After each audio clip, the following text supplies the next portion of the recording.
శ్రీకాకుళం జిల్లా ఎచ్చెర్ల ట్రిపుల్ ఐటీలో ఇంజనీరింగ్ చేస్తోన్న స్టూడెంట్ ప్రతిపాటి సృజన్ ఆత్మహత్య కేసులో పక్షపాతం లేకుండా విచారణ చేపడతామని శ్రీకాకుళం డీఎస్పీ వివేకానంద తెలిపారు.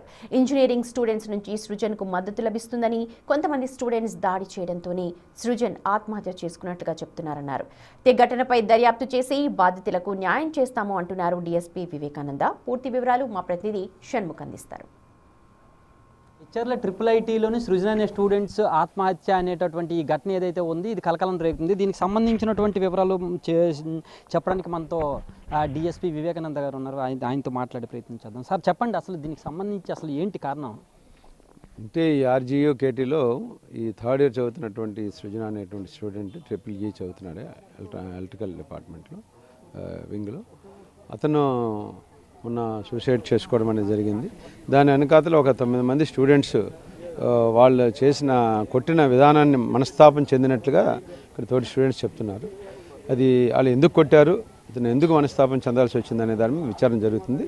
విచారణ అనంతరం మీకు ఆ విషయాలు నేను తెలియపరచగలను. ఇప్పుడు స్టూడెంట్స్ మిగిలిన స్టూడెంట్స్ ఇక్కడికి వచ్చి మీరు అడిగారు కదా, స్టూడెంట్స్ నుంచి ఎలాంటి స్పందన వస్తుంది సార్? స్టూడెంట్స్ అంతా కుర్రోడు చాలా మంచోడనే చెప్తున్నారు.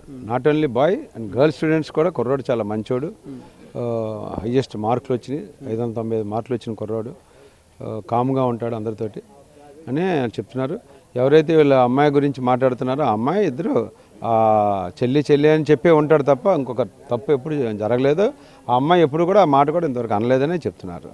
సో మరి వీళ్ళు కొట్టిన దానికి రీజన్స్ అనేది మీ దర్యాప్తులో అంశాలు తెలిసిన తర్వాత మీకు తెలియపరుస్తుంది. ఇప్పుడు ఎవరైతే దాడి చేశారో వాళ్ళ గురించి ఏమైనా ఎంక్వైరీ చేశారా సార్? వాళ్ళకి సంబంధించి ఆల్రెడీ ఇంతకుముందు సస్పెండ్ అయ్యారు. వాళ్ళ మీద ఛార్జెస్ మేనేజ్మెంట్ కూడా యాక్షన్ తీసుకుంది 2-3 సందర్భాలు అని చెప్తున్నారు. అవన్నీ కూడా ఇప్పుడు విచారణలో తెలుస్తాయండి.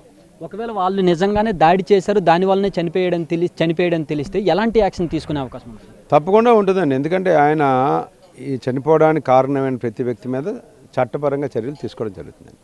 నెక్స్ట్ ఈ సృజన్ పేరెంట్స్ ఎవరైతే వచ్చారో వాళ్ళు వచ్చినప్పుడు ఇక్కడ గేట్ దగ్గర కూడా వాళ్ళని అలౌ చేయలేదు, ఒక పావు గంట వరకు చాలా ఇబ్బంది పెట్టారని చెప్పేసి కూడా అంటున్నారు. అది ఏమైనా మీ దృష్టికి వచ్చిందా సార్? నా దృష్టికి రాలేదండి. వాళ్ళని ముందు అంటే అప్పటికి స్టూడెంట్స్ అంతా ఇక్కడ ఉన్నారు కాబట్టి ఒకేసారి స్టూడెంట్స్లో కమోషన్ వస్తే మనకి ఇది ఒక ఎడ్యుకేషన్ ఇన్స్టిట్యూట్, ఇక్కడ మంచి వాతావరణాన్ని కల్పించవలసిన బాధ్యత మనకుంది.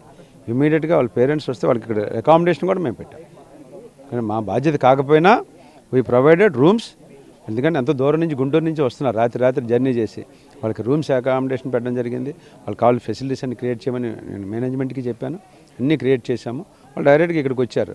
వాళ్ళ పేరెంట్స్ అనేది వచ్చిన వెంటనే తెలియదు కాబట్టి అక్కడ ఉన్న కానిస్టేబుల్ మా సీఏ గారిని అడిగి చెప్తాను. సీఏ గారు ఎప్పుడైతే వాళ్ళ పేరెంట్స్ అన్నారో వెంటనే పంపించారు.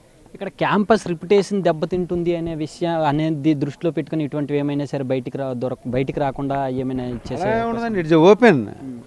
ఏమండి, ఇక్కడ 2-3 వేల మంది స్టూడెంట్స్ ఉన్న చోట్ల సీక్రెట్ ఎందుకు ఉంటుందండి? ఏముండదు. చనిపోవడం వాస్తవం, ఆ కుర్రాడి మద్దతుగా వాళ్ళు చెప్పడం వాస్తవం, ఇదంతా ఓపెనే కదా. ఇందులో కాన్ఫిడెన్షియల్ సీక్రెట్ అనే ప్రసక్తి ఎక్కడ ఉండదు. అది చూస్తున్నారు కదా, ఈ కేసుకు సంబంధించినటువంటి వివరాలన్నీ కూడా ఇప్పటికే మేము సేకరిస్తూ ఉన్నాం. స్టూడెంట్స్ అందరూ కూడా సృజన్కి సపోర్ట్గానే మాట్లాడుతున్నారు. దాడి చేసింది అనేది ఇప్పటివరకు అయితే వాస్తవం అనే విధంగానే ఉంది అని చెప్పేసి కూడా డిఎస్పీ గారు చెప్తున్నటువంటి పరిస్థితి. కెమెరామెన్ నాగరాజుతో షణ్ముఖ్, బిగ్ టీవీ.